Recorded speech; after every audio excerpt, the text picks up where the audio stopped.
Bom, a nossa leitura bíblica em classe, a nossa leitura base, vai ser em Esdras.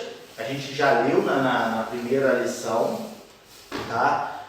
Capítulo 1, versículo de 1 a 7, e depois nós vamos ler em Neemias, capítulo 1, versículo 1 a 3. Tá? Essa vai ser a nossa leitura bíblica em classe.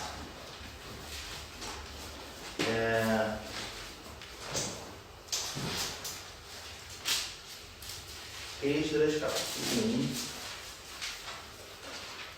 até o versículo 7, que diz assim: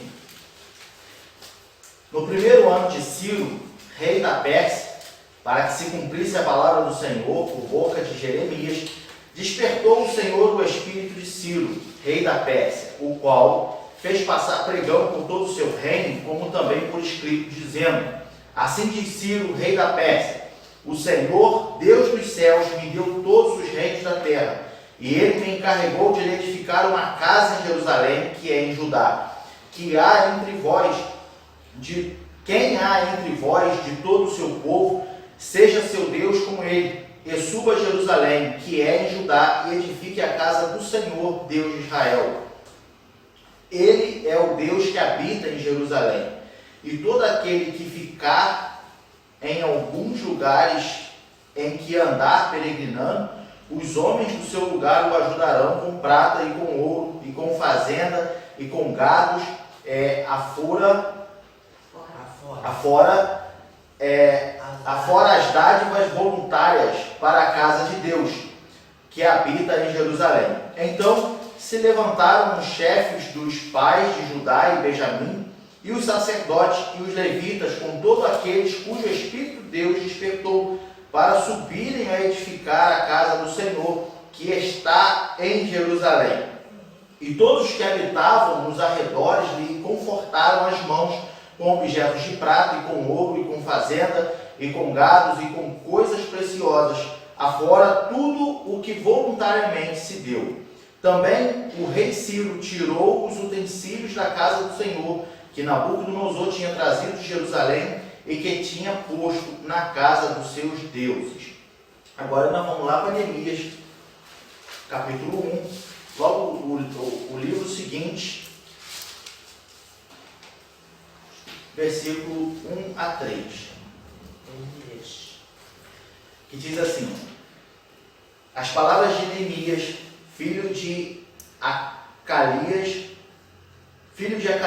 e sucedeu no mês que Quisleu, no ano 20º, estando eu em Suzã, a fortaleza, que veio Hanani, um de meus irmãos, ele e alguns de Judá, e perguntei-lhes pelos judeus que escaparam e que restaram no cativeiro e acerca de Jerusalém. E disseram: os restantes que não foram levados para o cativeiro, lá na província estão em grande miséria e desprezo, e o muro de Jerusalém fendido, e as suas portas queimadas a fogo. Amém? Então, essa é a nossa leitura bíblica em classe aqui no livro de Neemias. Como a gente leu, Neemias ele tem a informação daqueles que não foram levados cativos, que ficaram, conseguiram escapar, mas também estavam agora vivendo um momento de grande miséria, um momento muito difícil de Jerusalém. Sendo que, na nossa lição de hoje, nós vamos, como objetivo geral, nós vamos reconhecer a origem do despertamento, tá, que Israel teve. A gente viu na lição passada que Daniel sentiu no seu coração, ele foi despertado por Deus para orar, porque ele vendo que o profeta Jeremias havia dito dos 70 anos de cativeiro, e já passados-se os anos, Daniel meio que preocupado que os anos já estavam se passando e nada estava acontecendo, Daniel foi orar. E aí tudo acontece, Então a gente foi falado no domingo passado, e só recapitulando, o povo de Deus foi levado cativo por conta da desobediência. Deus permitiu que o povo passasse pelo cativeiro por conta da desobediência, visto que a gente estudou agora no último trimestre sobre Davi, né? Então Davi, que foi um grande rei, depois Salomão assumiu o trono do seu pai, aí com Salomão já começou meio que dar uma extraviada, digamos, por conta dele se envolver com mulheres de outros reinos, de outras religiões, e depois de Salomão, tá? Digamos que ali o reino de Israel ali, ele começou a ir abaixo, por conta de Roboão, que já por conta de Roboão houve a separação das tribos, né? E depois começaram, com o filho de Roboão, também já começaram a empregar outros deuses, outros costumes no meio do povo, até que veio Asa, se eu não me engano, bisneto de Salomão, que teve que expulsar a própria mãe das terras, porque ela tinha edificado altares a outros deuses, enfim. Houve uma grande reviravolta ali no povo de Deus em relação à adoração a outros deuses. Tá? E aí, diante de tudo isso, Deus levantou profetas para despertar o povo, e no meio dessas profecias, durante essas profecias, Deus anuncia que o povo passaria por esse cativeiro. Deus permitiria para que o povo despertasse. Porque o povo estava, a gente vai ver que o povo estava doente, espiritualmente falando, né? Então, Deus permite que o povo seja levado cativo. E aí, como a gente já sabe, toda a história, o povo agora cativo na Babilônia. Passaram-se os 70 anos, Daniel orou, foi a nossa primeira lição, Deus despertou, Deus tocou o espírito, como a gente leu agora na nossa leitura bíblica em classe, Deus despertou o espírito de Ciro e tudo aconteceu. E aí entra na nossa lição de hoje, que o despertamento espiritual, ele emana do próprio Deus. Tá? Veja que Deus despertou o espírito de Ciro. Deus, ele despertou o espírito de Ciro. Deus, ele despertou em Daniel o desejo de orar, né? Para que viesse uma solução. Porém, não foi por causa da vida espiritual que Daniel tinha, não foi por causa da oração de Daniel que Deus tratou com Ciro. Deus já tinha falado isso anos antes, pelo profeta Jeremias, pelo profeta Isaías, né? Que tudo aconteceria. Então, foi o próprio Deus que fez o milagre na vida de Ciro. Já era plano de Deus, né? O que a gente tem que entender é o seguinte: Daniel foi despertado porque ele tinha uma vida espiritual com Deus. Então ele sentiu, ele viu a necessidade de dobrar os seus joelhos e clamar por toda a nação que estava ali. Pode falar. Mas, então, tipo assim, quando Deus tem um plano espiritual, ele, independente do caminho que você segue, ele continua esse plano? Se Deus tem, nós vamos falar sobre a vontade de Deus. Existem os dois polos, os dois pontos da vontade de Deus. Existe a vontade permissiva de Deus e a vontade eficaz de Deus, aquilo que Ele quer que aconteça. Quando Ele quer que aconteça, não importa o que aconteça, Ele vai sempre usar alguém, alguma coisa para que a sua vontade seja feita. Foi o que aconteceu com Daniel e o rei Ciro. Deus, a gente vai ver que mais ou menos, em média 180 anos antes, Deus já tinha, por boca do profeta Isaías e o profeta Jeremias, anunciado que usaria Ciro para libertar o povo do cativeiro. Entende? Então, quando Deus, eu entendo sim, diante do que a gente estuda e vê, quando Deus sim tem um propósito, tem a sua vontade eficaz em cima do povo,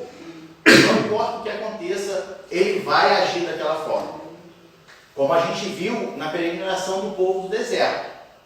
Quando Balaão montou na jumentinha e quis ir contra o povo, Deus usou a jumenta para falar com Balaão, ó, sai porque não é isso que eu quero. Então, quando Deus ele tem a sua vontade eficaz, e ele quer que aquilo aconteça, porque é plano dele, ele vai usar qualquer coisa, de qualquer forma, para que aquilo se cumpra, porque é a vontade dele. Entende?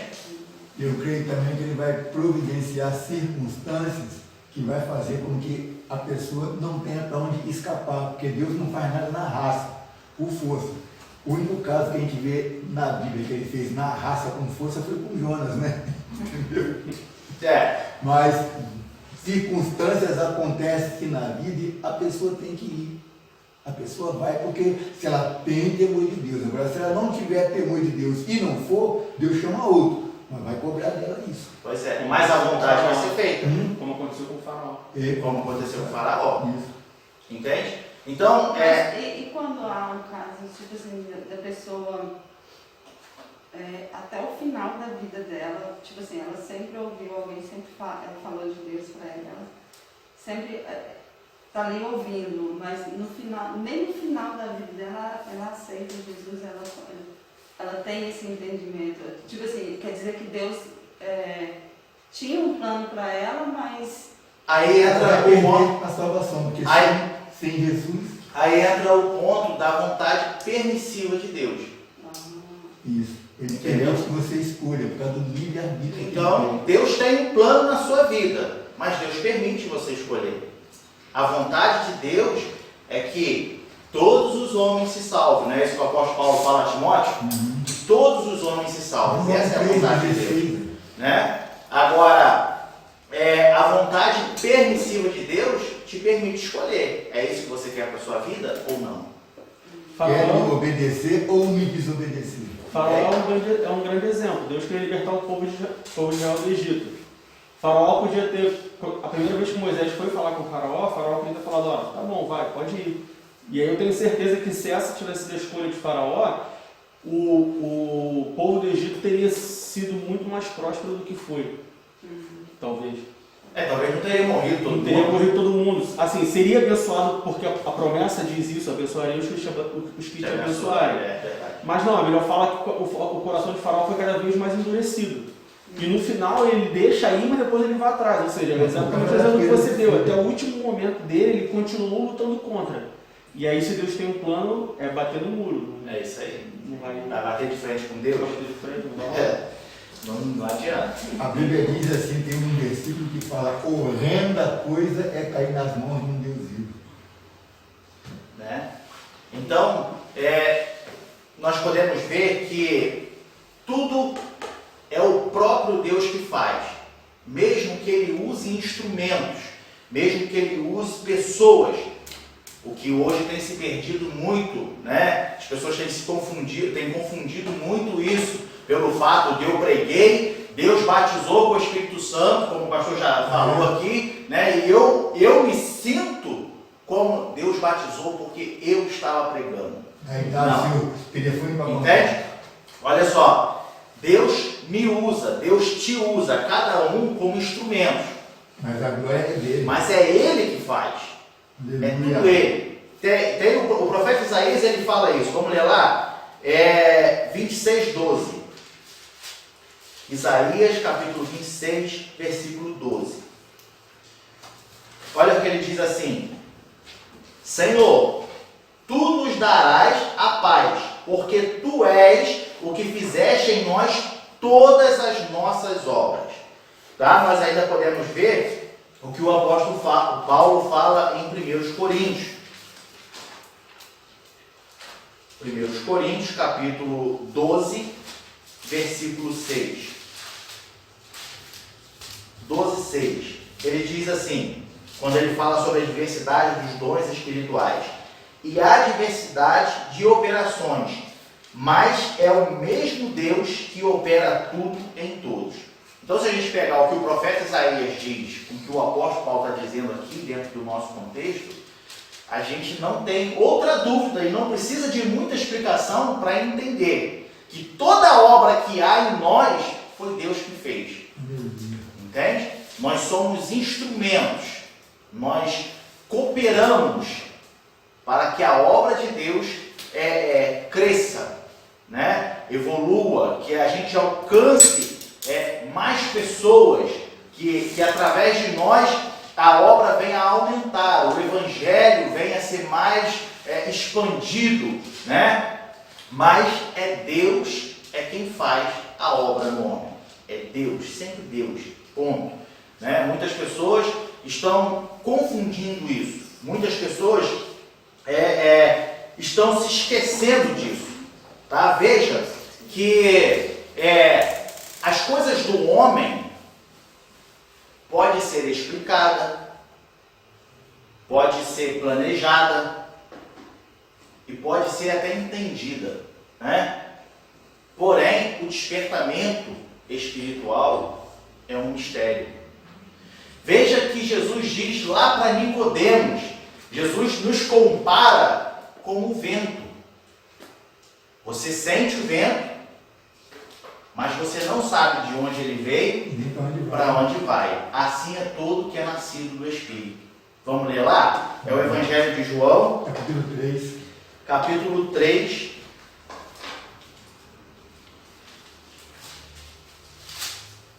Versículo 18. 3:18. Ó, quem crê nele não é condenado. É 3:18? Não é 18 não. Está logo no comecinho ali. Não, peraí. Acho que é 8. É o 8. Ó, o vento assopra onde quer e ouves a sua voz, mas não sabes de onde vem nem para onde vai. Assim é todo aquele que é nascido do Espírito, tá? Ou seja, nós podemos ver o resultado do despertamento, mas nós nada entendemos do poder de Deus. E não temos nada que se gloriar disso. Nada que se gloriar. Entende?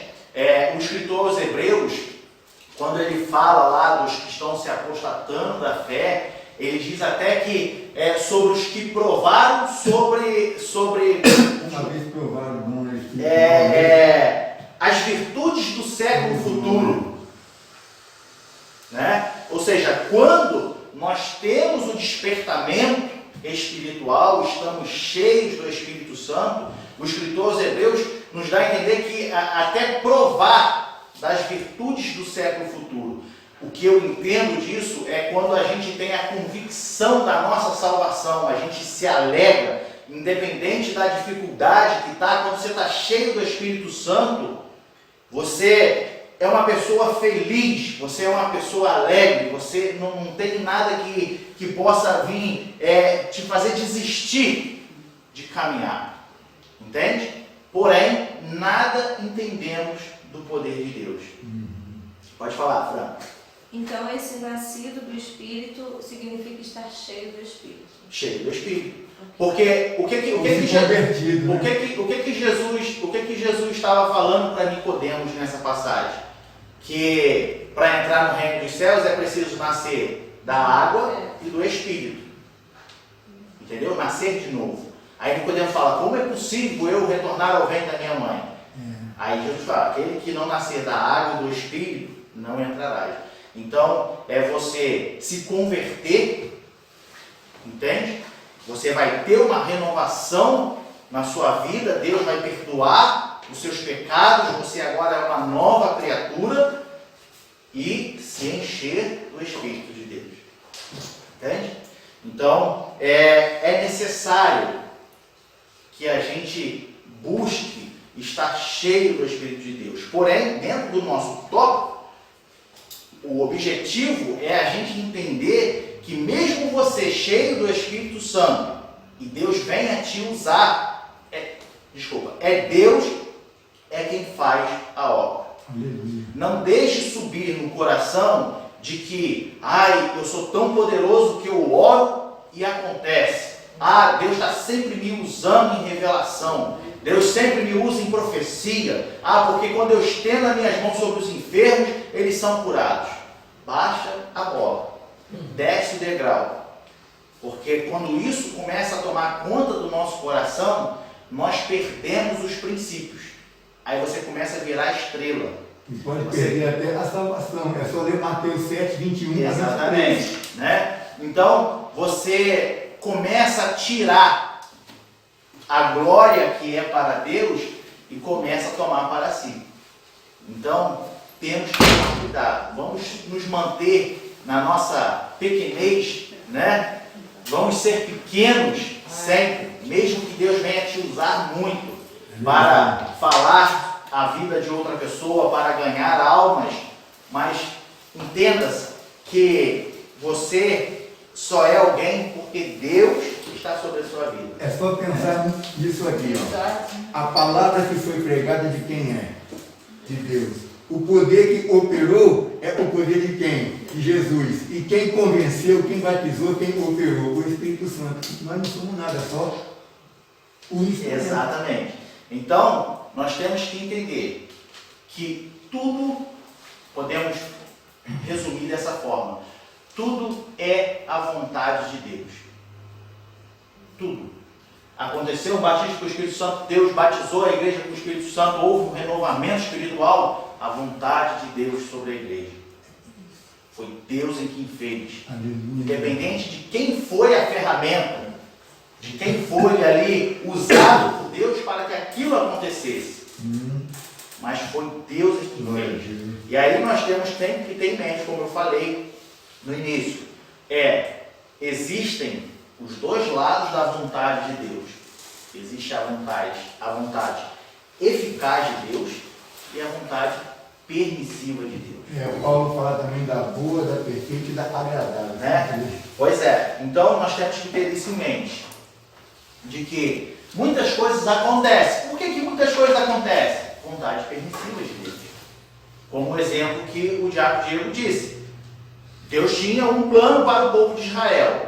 Se Faraó tivesse aceitado, obedecido logo de primeira, talvez ninguém teria morrido ou até mesmo sido abençoado. Mas Faraó teria se livrado das pragas. Exatamente. Né? Então, Faraó poderia ter evitado muitas coisas, mas ele quis bater de frente, ele quis teimar.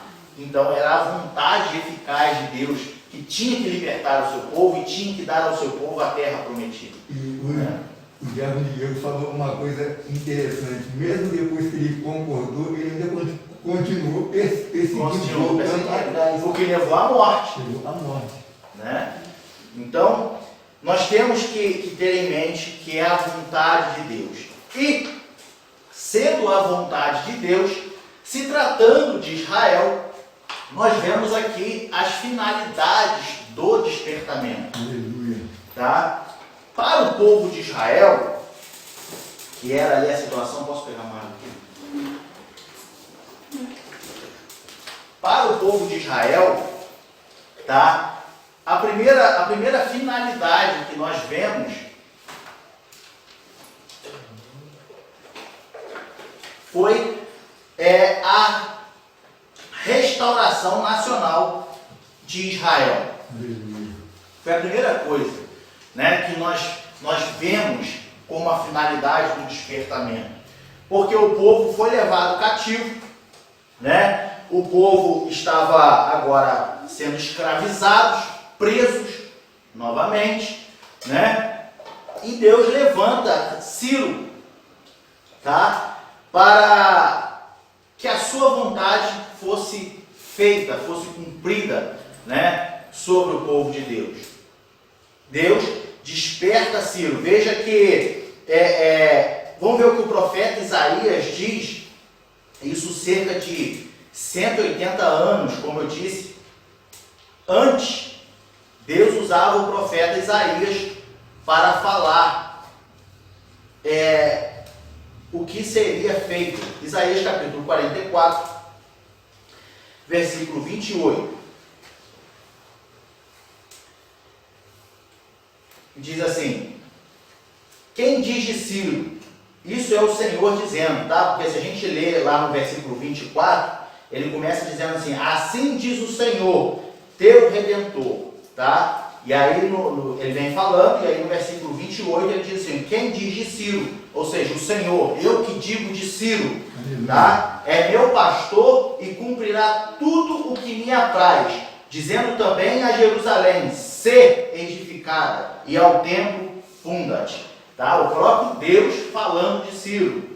Tá? E nós ainda podemos ver aqui no capítulo 45, do versículo 1 ao 6, o profeta Isaías também dizendo assim: assim diz o Senhor ao seu ungido, de novo, a Ciro, a quem tomo pela sua mão direita para bater as nações diante da sua face. Eu soltarei os lombos dos reis para abrir diante dele as portas, e as portas não se fecharão. Eu irei adiante de ti e endireitarei os caminhos tortos. Quebrarei as portas de bronze e despedaçarei os ferrolhos de ferro. E te darei os tesouros das escuridades e as riquezas encobertas, para que possas saber que eu sou o Senhor, o Deus de Israel, que te chama pelo teu nome.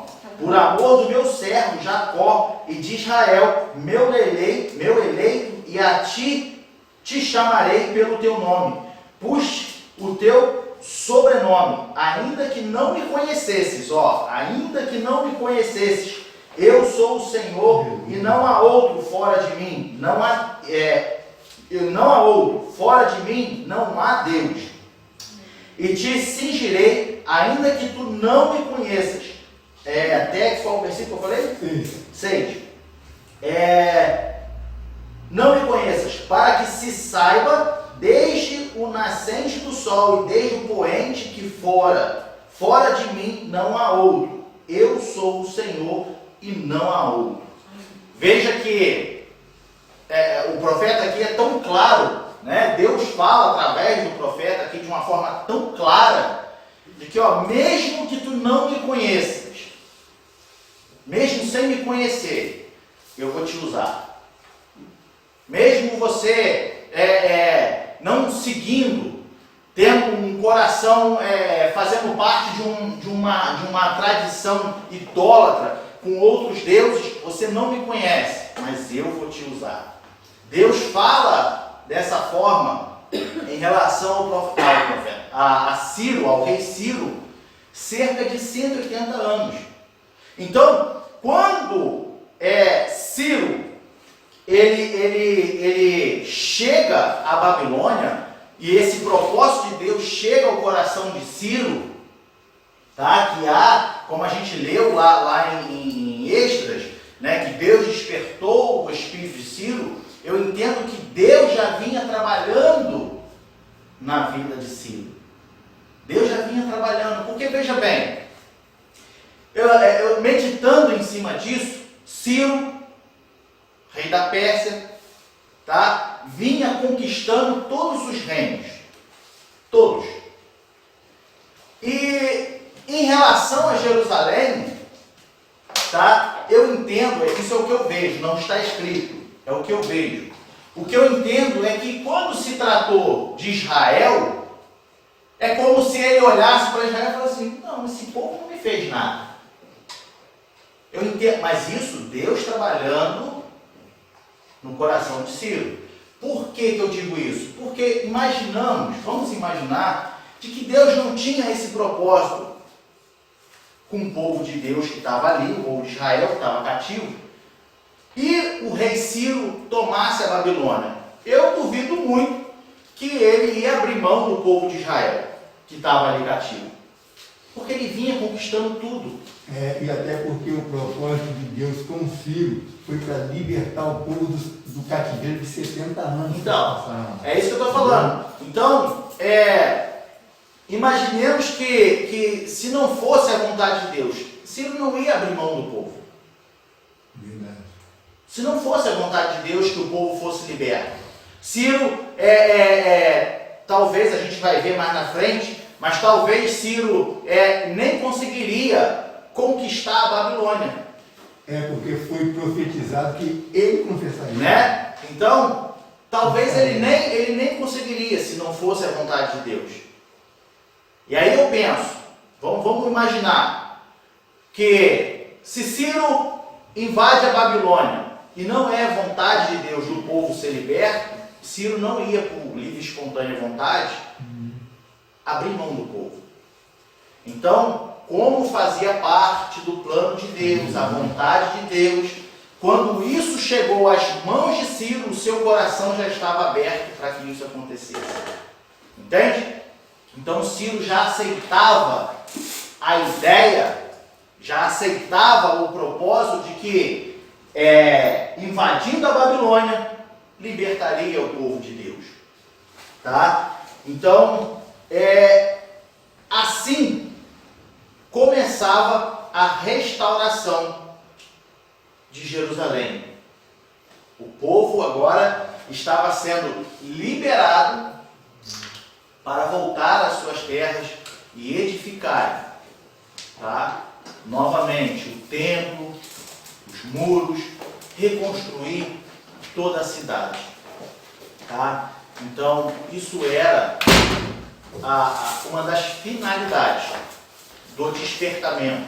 Tá? Através de Ciro, o povo pôde voltar à sua cidade e reconstruir, né? toda a sua cidade, reerguendo o templo, os muros, e assim podendo restabelecer a cidade de Jerusalém, assim como todo Israel. Amém? Temos também a finalidade da restauração espiritual de Israel. Tá? Como eu disse, Deus, Ele quer usar o homem como seu instrumento. Deus quer usar o homem como seu instrumento, como uma ferramenta nas suas mãos para que a sua obra seja feita. Tá? Deus, Ele usa o homem. Porém, cabe ao homem querer ser usado ou não. Deus dá esse livre-arbítrio. Deus permite você decidir: eu vou ser usado por Deus, por livre e espontânea vontade, ou eu não vou servir a Deus. Muitos têm um despertamento, mas nem todos conseguem adquirir a mesma intimidade espiritual, porque desistem no meio do caminho, porque se acomodam com aquilo que já receberam.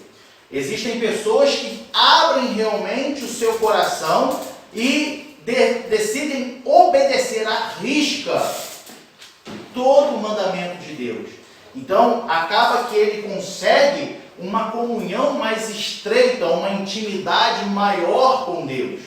Existem pessoas que têm despertamento, porém, em certo momento, digamos que a pessoa se acomoda ou acha que não é isso que eu estava querendo, não é isso que eu preciso.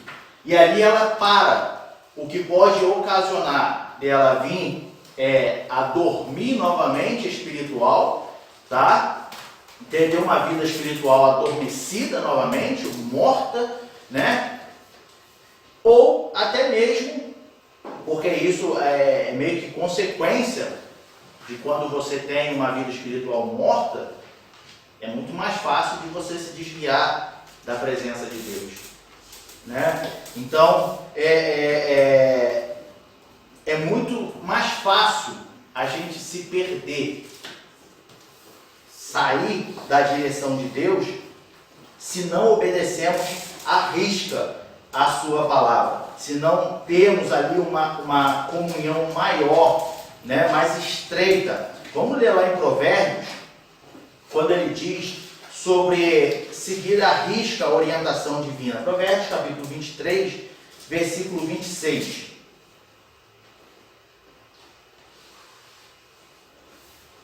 Que ele diz assim: dá-me, filho meu, o teu coração e os teus olhos observem os meus caminhos. Para completar nós vamos ler em Deuteronômio, lá atrás agora, capítulo 6, versículo 5, quando ele diz: amarás, pois, o Senhor, teu Deus, de todo o teu coração, e de toda a tua alma, e de todo o teu poder. Entende? Então, para que a gente venha a atingir uma comunhão mais estreita, uma intimidade maior com Deus, é necessário que a gente se entregue totalmente, corpo, alma e espírito, e amar a Deus, Então devemos nos entregar completamente. Veja que durante o cativeiro, na Babilônia, o povo de Deus, eles meio que assimilaram os costumes. Talvez já por seus ancestrais, porque agora se tratava de uma nova geração, e também há pouco antes de serem levados cativos, já estavam erguendo altares a outros deuses no seu reino, Então eles assimilaram muitos costumes. E o profeta Isaías vem de novo falar que o povo de Deus estava doente, dos pés à cabeça. O povo de Deus assimilou as coisas, porém agora eles estavam aprendendo a lição. Mas antes do cativeiro, eles estavam enfermos. O profeta Isaías vem dizer que eles estavam enfermos. Vamos ler lá. É Isaías, capítulo 1, versículo 2 a 6.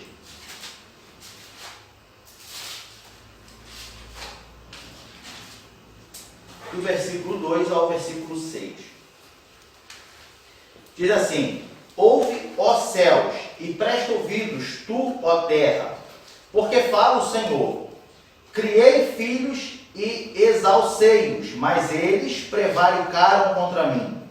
O boi conhece o seu possuidor, e o jumento a manjedoura do seu dono.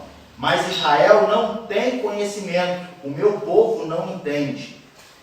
Ai da nação pecadora, do povo carregado da iniquidade, da semente de malignos, dos filhos corruptores. Deixaram o Senhor, blasfemaram o Santo de Israel, voltaram para trás. Por que serias ainda castigados, se mais vos revelarias? Toda a cabeça está enferma, e todo o coração fraco. Olha o que ele diz: desde a planta do pé até a cabeça não há nele coisa sã, senão feridas e inchaços e chagas podres, não espremidas, nem ligadas, nem nenhuma delas amolecida com óleo. Essa era a situação espiritual do povo de Deus. Essa era o momento que o povo de Deus estava vivendo. E olha que o povo já estava na terra prometida, já teve o rei, um bom rei que foi Davi. Depois veio Salomão, um homem com conhecimento que não existiu outro igual a ele. Porém, o povo começou a se perder dali para frente. Começou a erguer altares a outros deuses. E aí vinham os profetas, chamavam a atenção, como o diácono Diego disse, o povo de Deus era como um círculo, Uma hora estava em cima, ligado com Deus, e uma hora estava embaixo, afastado de Deus. Aí vinham os profetas, puxavam a orelha do povo, o povo voltava. Aí daqui a pouco já estava o povo embaixo de novo. Aí vinha, era sempre inconstante, Fala. Provavelmente é o que acontece hoje em dia também com a gente, com o povo de Deus hoje em dia, que às vezes, tá tudo bem, conquistas estão aí, as pessoas, nós conquistamos coisas e afazeres, e aí tá tudo bem, então a gente dá meio que uma esfriada, esquecida de Deus e acha que a gente pode tudo, E aí, quando cai, quando alguma coisa dá errado, a gente corre para Deus. E eu acho que é realmente um círculo. É um círculo que a gente deve quebrar, Como seres humanos, como servidores de Deus, a gente tem que quebrar para nós mesmos, de um lado pessoal. A gente tem que analisar, fazer uma reflexão de nós mesmos e falar, ok, quando que eu esfrio com Deus, né? Quando que eu realmente esqueço um pouco e acho que eu sou o Todo-Poderoso. Acho que é por isso que às vezes é melhor, tipo assim, é melhor, entre aspas, não pra gente, mas às vezes é melhor ele deixar a gente na luta, tipo assim, sempre, na prova, na aprovação. Sempre na aprovação, do que se deixar a gente não faz. Fala. Se estiver bem, não vai. Eu não concordo.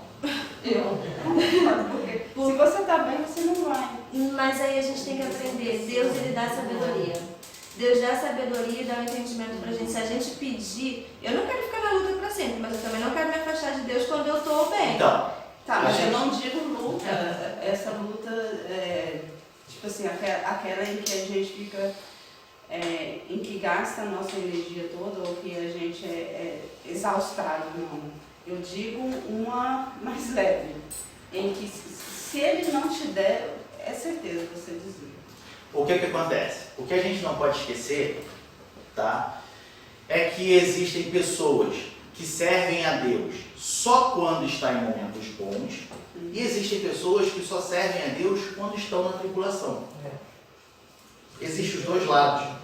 E existem aqueles que só servem por interesse. Ele quer isso, ele quer aquilo, Entende? Deus não dá, ele explica. Pois é. Então, o que você falou está certo e o que você falou está certo.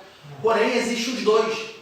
Quantas pessoas que a gente vê dentro da igreja que só estão servindo a Deus porque estão vivendo um momento bom da sua vida? Estou feliz com Jesus, porque eu tenho tudo dentro de casa, não me falta nada. Aí aconteceu alguma coisa, perdeu o emprego e As panelas começam a bater na eu outra. estou desanimado, não consigo. Que Deus é esse que me deixa passar na aprovação? E existem pessoas que só vêm para a presença de Deus quando estão passando por momentos difíceis, que são os interessados, os interesseiros, né? Que chega e fala assim, nossa, eu estou numa luta, pastor, me ajuda em oração, preciso. Aí Deus abençoa, cadê a pessoa? Sumiu. Fala. Eu acho também que a pessoa, quando não é de Deus, de ser de Deus mesmo, ela não vai entender o porquê da prova, porque toda prova é um ensinamento, entendeu? Então, se você recai naquela prova toda vez, é porque você não entendeu e não aprendeu o que Deus quer que você faça. Então, as pessoas quando veem a prova, veem como se Deus tivesse se afastado, mas é o contrário. Não, exatamente. Veja bem, o homem só cresce, o homem só aprende na tribulação. Exatamente. Romanos 5:1, 5 de 1 a 5. Né? Romanos. Ele só aprende, bota aí pra gente ler Romanos. Romanos 5, 1 a 5. Ele só aprende. Aonde que a gente cresce? Nas dificuldades. Aonde que a gente fica calejado? Quando apanha. Lógico. Entende? É na Então, tribulação. o nosso crescimento está na tribulação. Agora, peraí. Igual a nossa irmã está falando. Pessoas que não conseguem enxergar o propósito da prova, vai estar sempre no vale. Agora, é culpa de Deus? A pessoa que não quer aceitar. Vamos ler lá Romanos. Sendo, pois, justificados pela fé, temos paz com Deus por nosso Senhor, pelo qual também temos entrada pela fé a esta graça, na qual estamos firmes, e nos gloriamos na esperança da glória de Deus. E não somente isto, mas também nos gloriamos nas tribulações, sabendo que a tribulação produz a paciência, e a paciência a esperança, a experiência, e a experiência a esperança. E a esperança não traz confusão, porquanto o amor de Deus está derramado em nosso coração pelo Espírito Santo que nos foi dado. Então, nós crescemos, nós aprendemos na tribulação. Precisamos passar por provas e lutas para aprender alguma coisa. E numa das outras cartas de Paulo, Paulo fala, eu sinto prazer na tribulação. Exatamente. E quem de nós sente isso? O poder de Deus se aperfeiçoa na fraqueza. A fraqueza do homem. que o poder dele se aperfeiçoa na sua vida. Aleluia. Né? Quando eu penso que sou forte, nada eu sou. Aí que eu sou fraco. Agora, quando eu estou fraquinho, aí Deus vem com o seu poder sobre a minha vida. Aí eu sou forte. Entende? Então, é necessário. A tribulação, o deserto, Oh, glória. faz parte da nossa vida. É só pensar, onde Jesus começou O ministério, né? onde João Batista começou. Exatamente. Mas isso também, pelo menos no meu entendimento, isso também não impede que você cresça no sentido de que a prova que você teve seja diferente da prova que você está tendo agora. Verdade. Por exemplo, você coloca numa escola, certo? Você entrou na escola no primeiro ano. As provas que você vai ter no primeiro ano são umas. Você aprende com aquilo, você sobe de nível, vai para o segundo ano, e são outras. Terceiro, quarto, quinto, nono ano, faculdade, mestrado, doutorado e tudo mais. Eu acho que, eu entendo que o homem ele cresce na prova, mas se ele ficar sempre na mesma prova, ele não consegue experimentar as maravilhas que Deus oferece. Então o segredo não é você viver só na prova ou servir a Deus para não cair na prova. O segredo é você, no meu entendimento, o segredo é você servir e adorar a Deus em todas as situações. Isso. Porque você está na primeira prova, você vai passar daquela prova. E aí você continua servindo a Deus e vai vir uma outra prova. Você vai passar para a segunda, a terceira. E você vai experimentar a vontade, a maravilha de servir a Deus, tanto nos momentos bons e nos momentos ruins. Exatamente. Eu falei sobre isso há um tempo atrás, uma Tanto pregação. nas provas pequenas como nas provas grandes. Pois é. Né? Aí que está o segredo da coisa. É Você você se manter firme, É. fiel. Porque o próprio Deus fala que tem momentos bons e momentos ruins, então você não tem que escolher um só para ver. Exatamente. Eu quero servir a Deus para eu nunca passar por uma prova. Não existe essa situação. E em cima disso aí, Diego, tem uma advertência muito séria de Deus. O justo viverá da fé. Mas se ele recuar, a minha alma não tem prazer nele. Então tem que Então, passar por todas essas fases lá. Igual o Diego está falando, igual a nossa irmã deu o exemplo.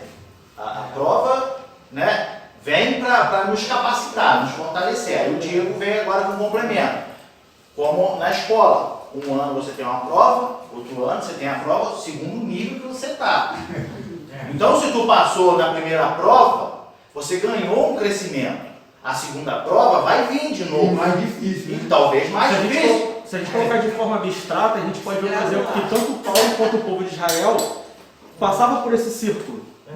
Só que Paulo ele passava nesse círculo no sentido ascendente, ou seja, Isso. Paulo ele passava por uma prova, ele estava bem, ele passava por uma prova, aí crescia, e ele ia subindo de nível. O povo de Israel é como se ele ficasse sempre repetindo de ano. Na primeira série o tempo inteiro, ele crescia. Ele sempre reprovava. Paulo não, ele passava pela prova, ele era aprovado, ia para a próxima série. E a diferença também que o apóstolo Paulo passava pela prova, mas não por desobediência, Não, para aprender. né? Agora o povo de Israel passava pela prova pela desobediência. Tá vendo os dois lados que tem? São provas diferentes. São situações diferentes. Os dois passavam por provas. Mas peraí, Paulo se alegrava por padecer pelo nome de Cristo. Ele sofria, padecia pelo nome, mas em momento sequer Paulo se desviou. Agora o povo de Deus, é o que o Diego está dizendo, eles ficavam repetindo o castigo porque eram desobedientes. Isso mesmo, e tem muita gente caindo aí na hora da prova, porque interpreta mal um versículo da Bíblia.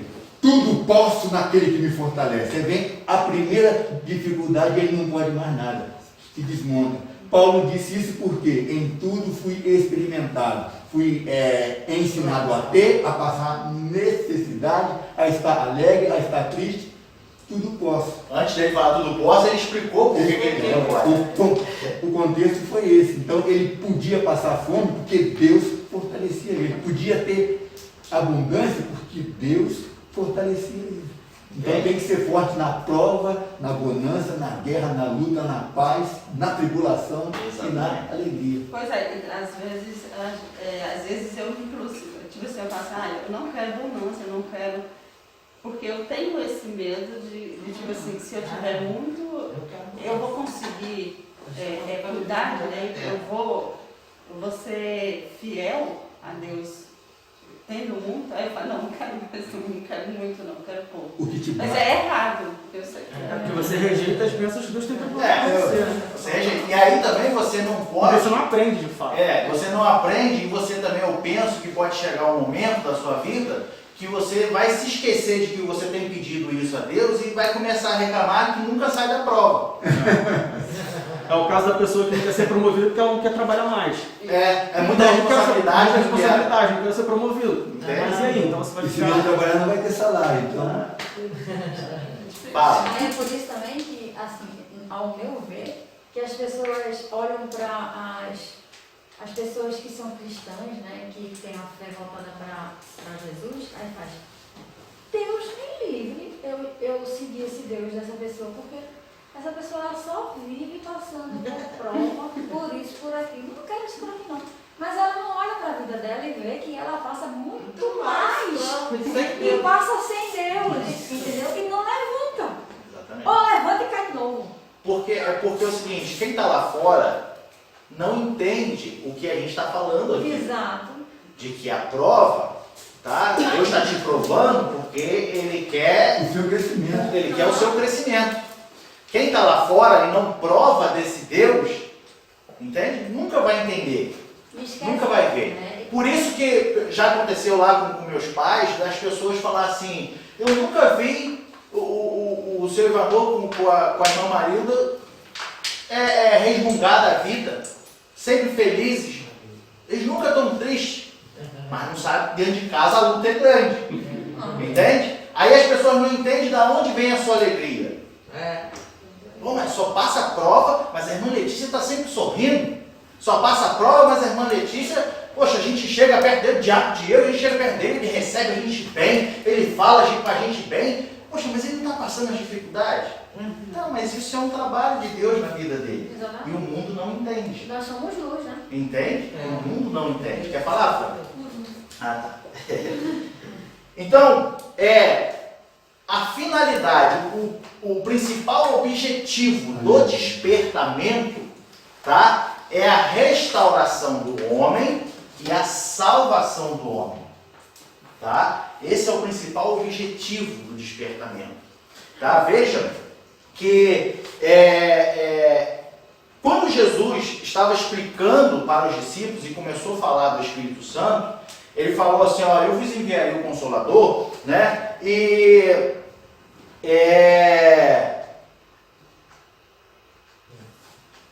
o Consolador é quem vai convencer o mundo, tá? Do pecado, da justiça e do juízo.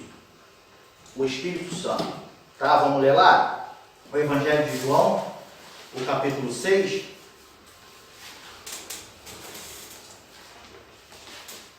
O versículo 8 e 9. 6, 8 e 9.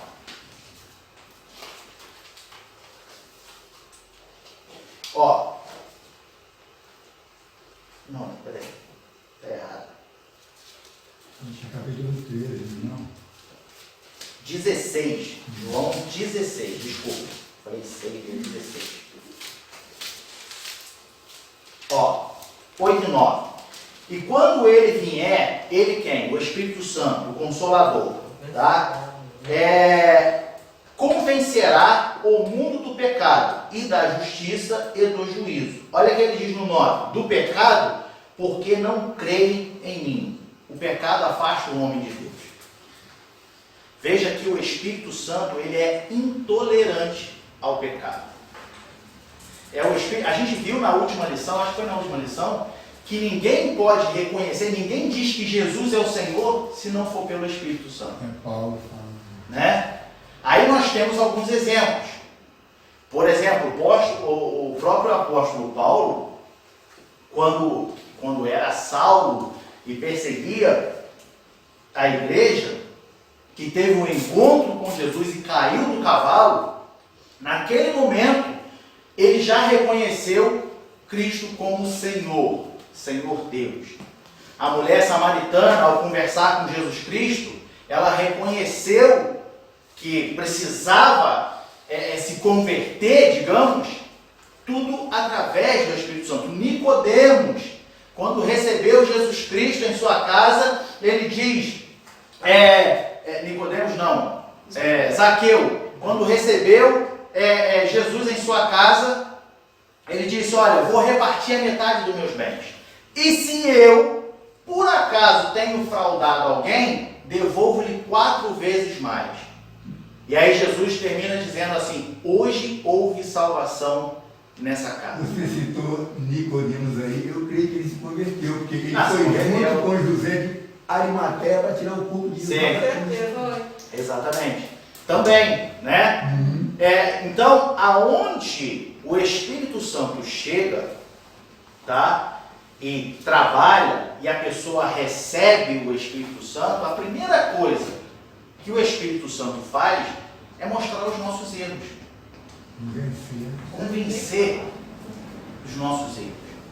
Sabe, uma ação que acontece nas nossas vidas, isso acontece comigo e eu tenho certeza que isso também acontece com os irmãos.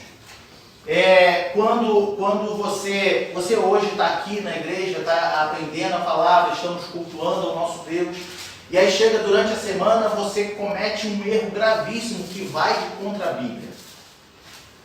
E imediatamente aquilo arde no seu peito. Isso acontece comigo, eu acredito que acontece com os irmãos.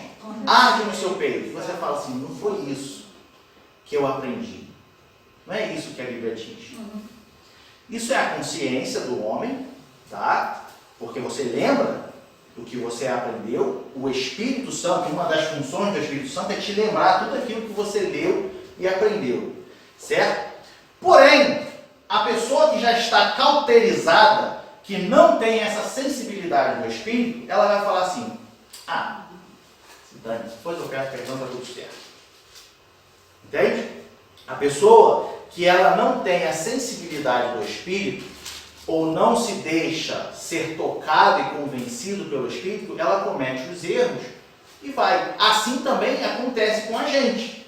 Se a gente parar de se importar com um erro que a gente está cometendo, a gente sabe que está errado.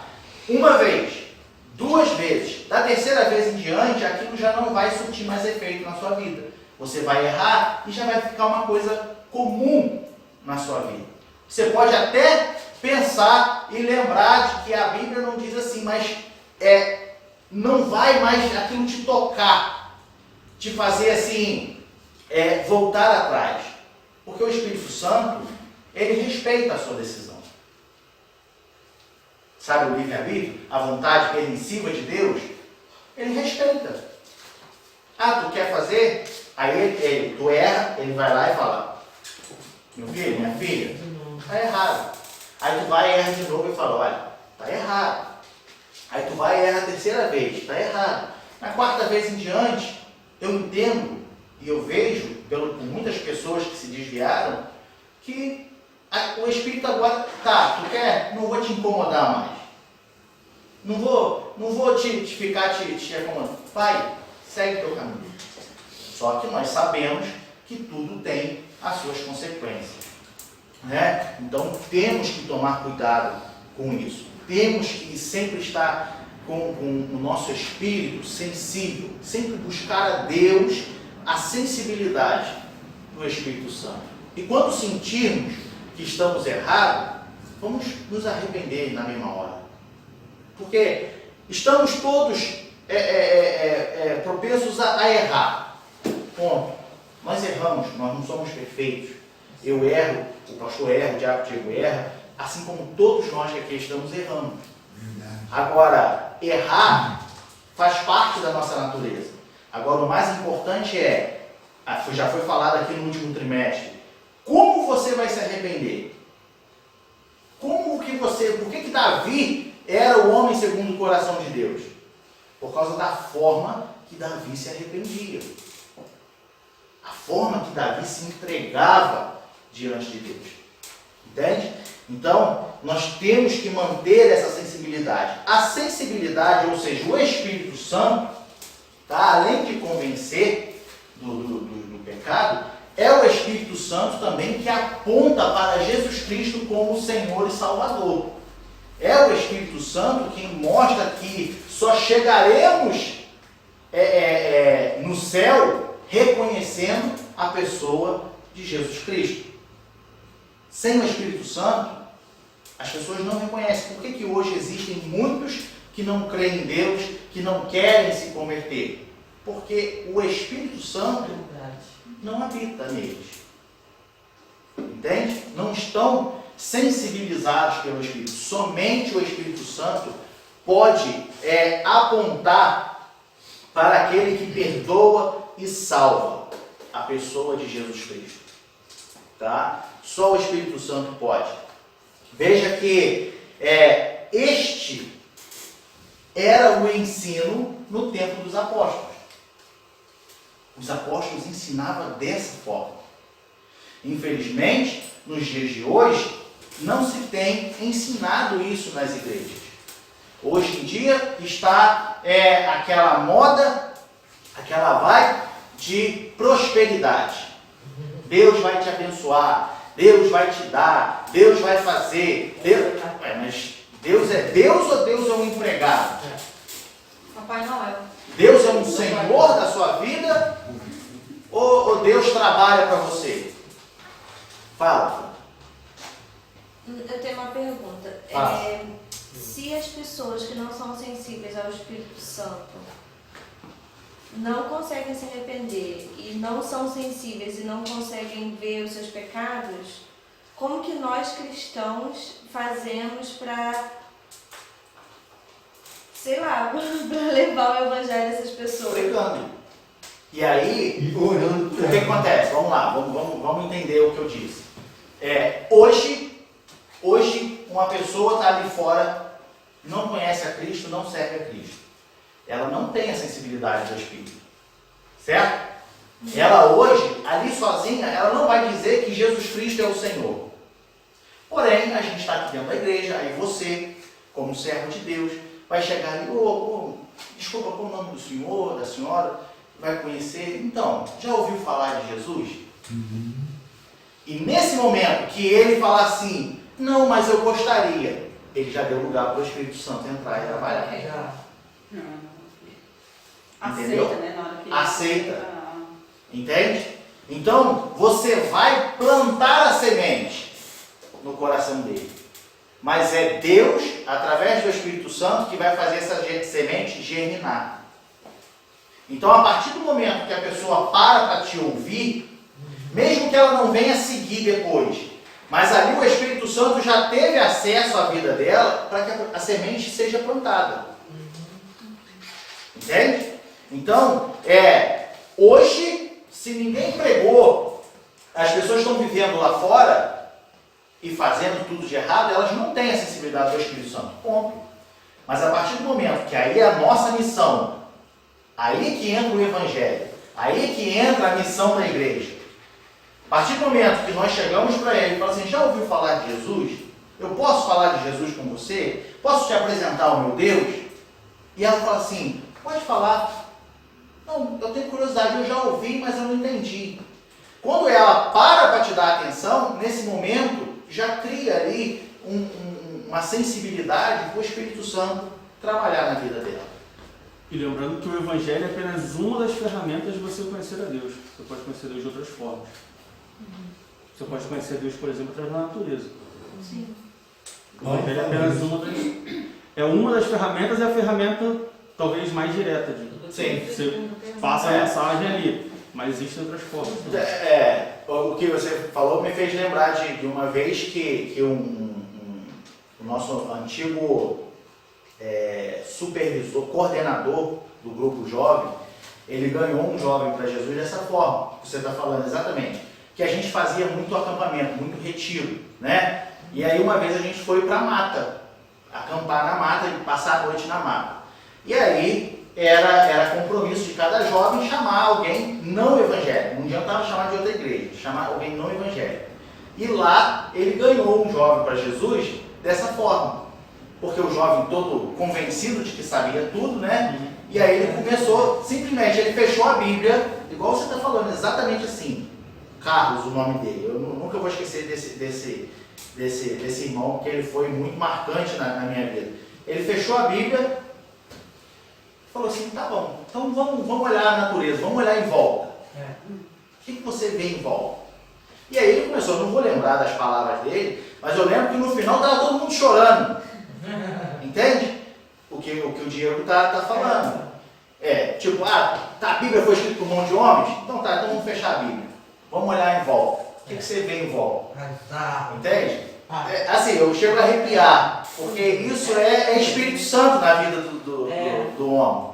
Para ter entende? Para ter essa, tu não quer aceitar o que está escrito aqui? Então tá. Então vamos falar de outra forma. O que tu acredita? Tu acredita que não está vendo? A natureza, as árvores? Então vamos conversar.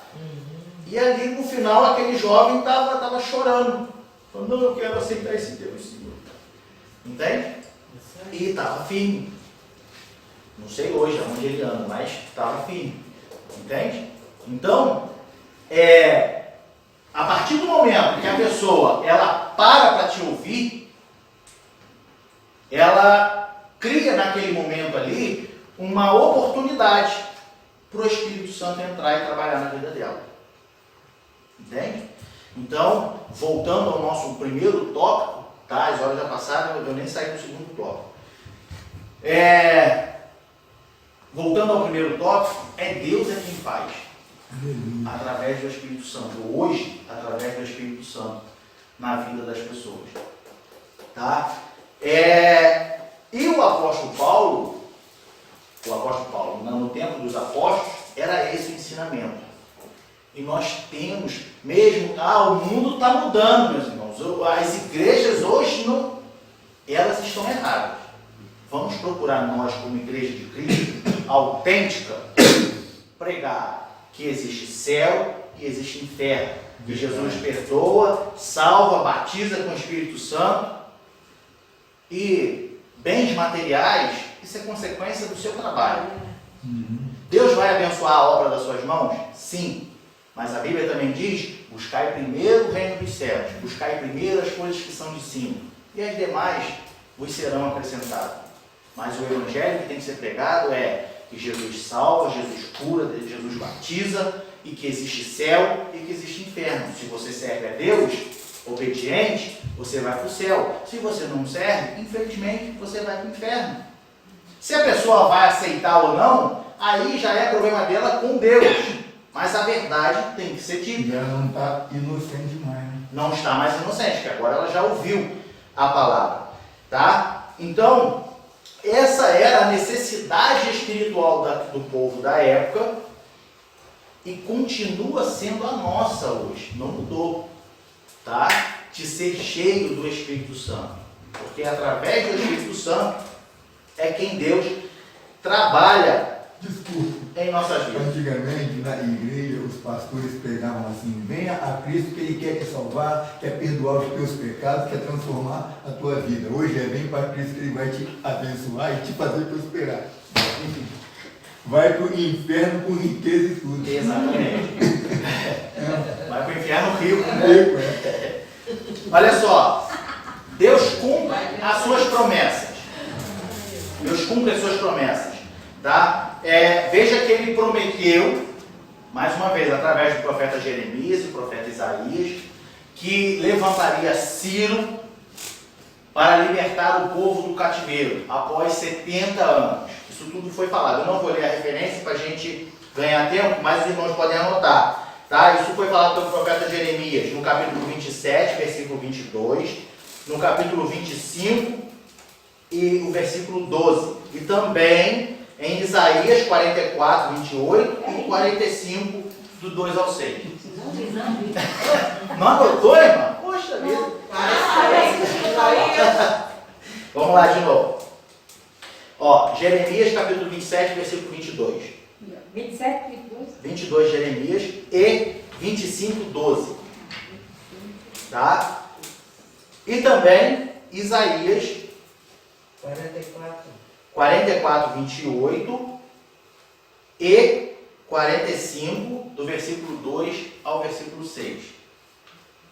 Tá? O que você vai ver nessas referências? Deus falando que libertaria o povo, assim também como falou sobre o que o nosso pastor comentou aquela hora, sobre a vitória do rei Ciro sobre a Babilônia. Nessas referências, irmãos, vão ver isso. Deus falando, olha, eu te darei a Babilônia, você vai conseguir vencer a Babilônia, porque eu tenho te dado todos os povos da terra. Entende? Então, nessas referências, a gente vê que Deus cumpre a sua promessa. E aí, entrando de novo nesse ponto que é tão polêmico, que a gente já vem conversando aqui, que Deus renova também as suas promessas de bênçãos. Aí que entra o que a gente estava falando sobre prosperidade. Porque quando eu falo bênção, a maioria das pessoas que ouve dizer bênção já pensam em quê? Dinheiro, cara, Dinheiro, vida próspera, certo? Só que Deus renova as promessas de bênção, aquelas que foram reveladas através de Jesus na cruz do Calvário. Vamos ver que bênçãos são essas? Romanos 9, 23, essa eu tenho que ler. Romanos capítulo 9, versículo 23, que diz assim: para que também desse a conhecer as riquezas da sua glória nos vasos de misericórdia, que para a glória já dantes preparou. Aí vamos continuar. Efésios capítulo 1, versículo 18.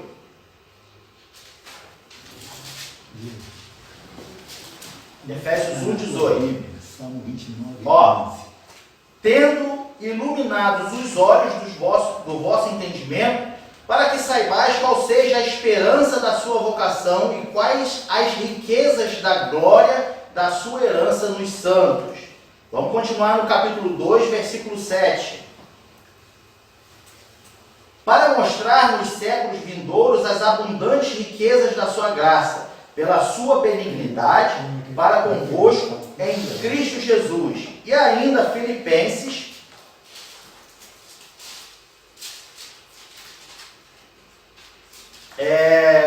capítulo 4,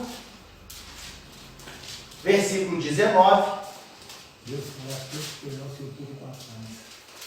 O meu Deus, segundo as suas riquezas, suprirá todas as vossas necessidades em glória, por Cristo Jesus. E Colossenses 1, 27.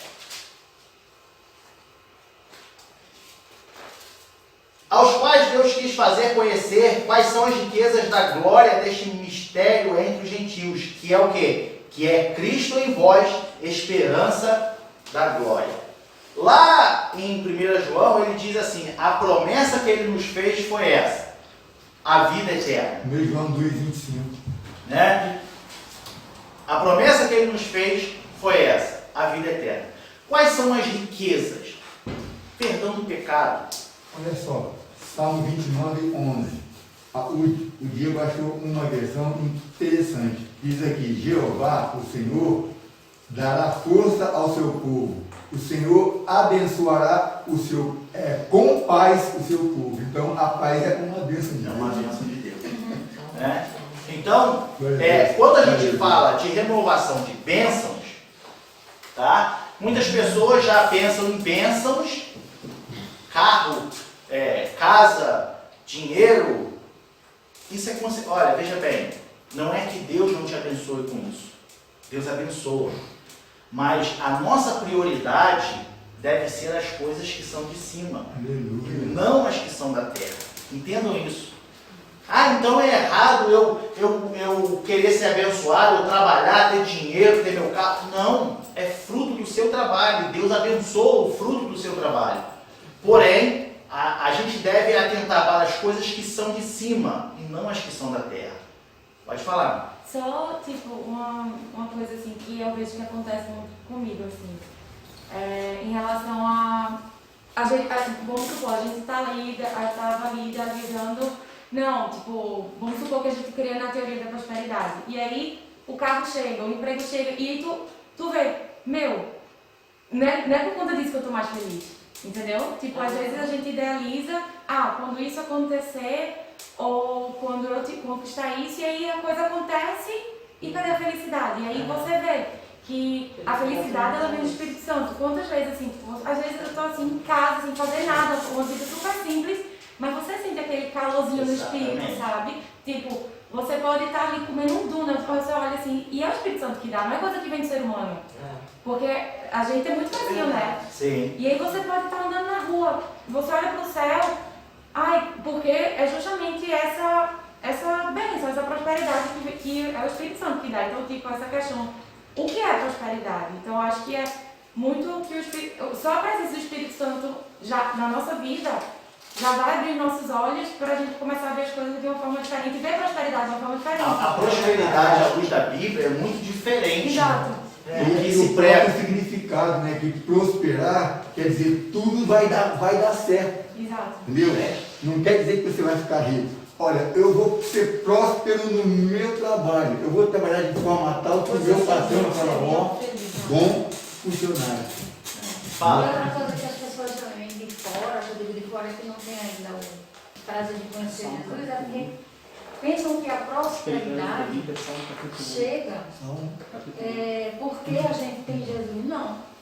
A prosperidade vem por quê? Porque Jesus te abençoa todos os dias para poder você acordar e ter saúde, e você ter força, e você ter paz, né? E você ter esperança, temperança, sabedoria. Aí, depois é que vem as coisas, porque você está fortalecido e você consegue trabalhar. É porque o problema do homem, como ela disse, é que ele quer ver as coisas.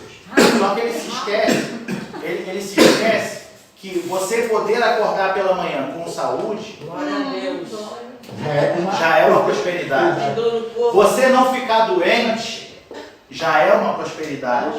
Se você tem filho ou filha, e seu filho e filha nunca fica doente, você não tem despesa com médicos, é uma prosperidade. Tem o arroz com feijão e ovo para comer, já é uma Não passa fome, tem gente é a prosperidade.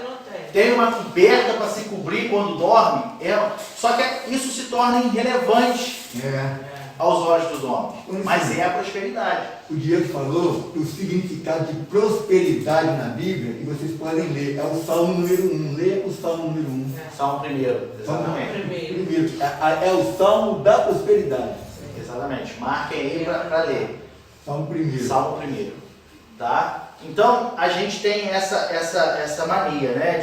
O homem tem essa mania de querer ver as coisas. Só é próspero se eu ver um carro, se eu ver uma casa, se eu ver, abrir minha conta bancária e ver dinheiro na conta. Não, peraí. Isso é fruto do seu trabalho. Entende? Então, o Espírito Santo, tá? As bênçãos que ele nos revela em relação ao que Jesus nos deu com a sua morte na cruz do Calvário. Sabe uma outra bênção que é cumprida em nossa vida? O batismo com o Espírito Santo. Veja que os apóstolos, eles faziam questão de que todos que se convertessem recebessem o batismo com o Espírito Santo. Eu sei que as horas já estão avançadas, não preciso ler a referência. Pode falar mais uns 10 minutos aí. Tá. Atos capítulo 8, versículo 14 a 17. Isso fazia parte dos apóstolos. Eles faziam questão de que todos recebessem o Espírito Santo. 14 a 17. Ele diz assim: os apóstolos, pois, que estavam em Jerusalém, ouvindo que Samaria recebera a palavra de Deus, enviaram para lá Pedro e João, os quais, tendo descido, oraram por eles para o quê? Para que recebessem o Espírito Santo. Aí olha o 16 que ele fala: porque sobre nenhum deles tinha ainda descido, mas somente eram batizados em nome do Senhor Jesus. Tá? Até o que eu falei, 17. Então, lhes impuseram as mãos e receberam o Espírito Santo. Vamos ler ainda a segunda referência, depois eu vou abrir um parênteses para a gente comentar um outro ponto aí, dentro desse assunto. 19. Atos 19, do 1 ao 6. Diz assim: e sucedeu que, enquanto Apolo estava em Corinto, Paulo, tendo passado por todas as regiões superiores, chegou a Éfeso, e achando ali alguns discípulos, já eram discípulos, tá? Não se esqueçam disso. Disse-lhes: recebeste vós já o Espírito Santo quando creste? E eles disseram: nós nem ainda ouvimos que haja Espírito Santo. Perguntou-lhes então: em que sois batizados então? E eles disseram: no batismo de João. Mas Paulo disse: certamente João batizou com o batismo do arrependimento, dizendo ao povo que cresce no que após ele havia de vir, isto é, em Jesus Cristo. E os que ouviram foram batizados em nome do Senhor Jesus. E impondo-lhes Paulo as mãos, veio sobre eles o Espírito Santo, e falavam em línguas e profetizavam. Viu? Isso era um desejo dos apóstolos. Por quê? Sem um revestimento de poder, fica muito mais difícil você obedecer a palavra. E vencer as provas e ter sabedoria. O parênteses que eu quero abrir aqui rapidamente é esclarecendo, porque eu já vi muitas pessoas que não concordam de que o batismo nas águas é uma coisa e batismo com o Espírito Santo é outra são coisa. duas coisas diversas. Tá? O batismo com o Espírito Santo, você tem que pedir, você tem que buscar. O batismo nas águas, você está confessando que Jesus Cristo é o Senhor, diante de todos. Você está nascendo de novo. Porém, você precisa ser revestido de poder. Você precisa buscar. Veja aqui, as duas referências que a gente leu, eles já tinham ouvido falar de Jesus e batizaram nas águas. Porém, os discípulos de Éfeso ainda nem tinham ouvido falar que havia Espírito Santo. Entende? Eles conheciam a palavra, eram discípulos, conheciam a palavra, conheciam Jesus Cristo, mas ainda não haviam recebido. Lá em Samaria já ouviam ouvido a palavra, mas ainda não tinham recebido o Espírito Santo. Aí foram os apóstolos com a imposição de mãos e eles receberam, foram cheios do Espírito Santo. Então, só abrindo esse parênteses, de que batismo com o Espírito Santo não tem nada a ver com batismo com as águas. Sabe o que pode acontecer? Pode sim, que eu já vi acontecer, de a pessoa quando se converte, ela já está tão sensibilizada, tão entregue a Deus, que Deus batiza com o Espírito Santo. Já vi alguns sendo batizados. Batizado nas águas e levantar falando em línguas. Já vi na Foi batizado com o Espírito Santo no batismo nas águas. Isso pode acontecer. A minha irmã foi batizada atravessando a rua. Mas o que eu quero deixar claro aqui são coisas distintas. É. O revestimento de poder, você tem que buscar. Você tem que querer. Tá? E muitos hoje não veem importância. Porque a gente não vê hoje mais as pessoas falando assim: eu quero ser batizado com o Espírito Santo. Eu quero ser cheio do Espírito Santo. Parece que isso meio que está se esfriando no meio da igreja. Entendo que também é muito por conta das meninices que vem acontecendo por aí. Os falsos ensinamentos. Tá? Os falsos ensinamentos. Porém, isso é uma coisa fundamental na vida do cristão. Ser revestido de poder. Tá? Isso é. Por quê? Aí a gente vê agora que por que é necessário o revestimento de poder através do Espírito Santo? Porque só revestidos de poder é que nós obedecemos a palavra. Quando estamos revestidos de poder, tá? Acontece na gente o despertamento de que nos cria um interesse maior de lermos a palavra e obedecer. Quando estamos vazios, como eu disse lá naquele exemplo, nós aprendemos aqui, saímos dessa porta para fora, vivemos a nossa vida e tudo que vimos aqui não nos causa efeito algum.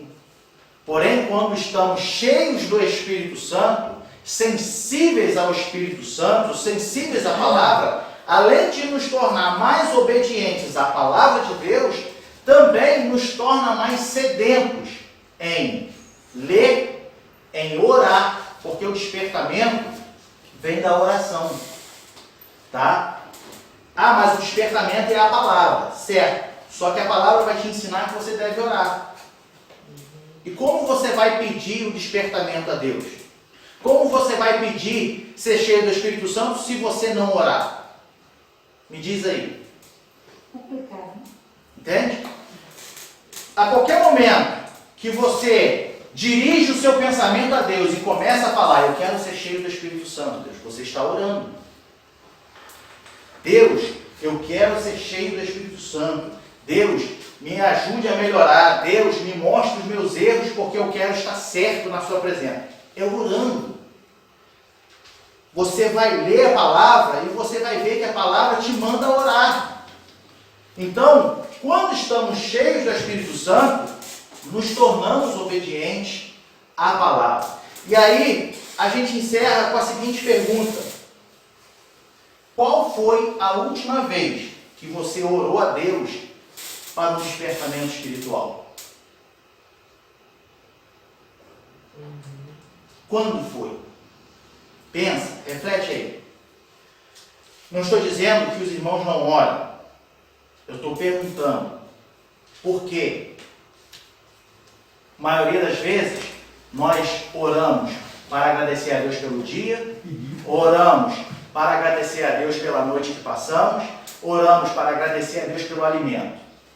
Agora, em sua vida espiritual, qual foi a última vez que você orou e pediu a Deus que quer ser despertado? Amém?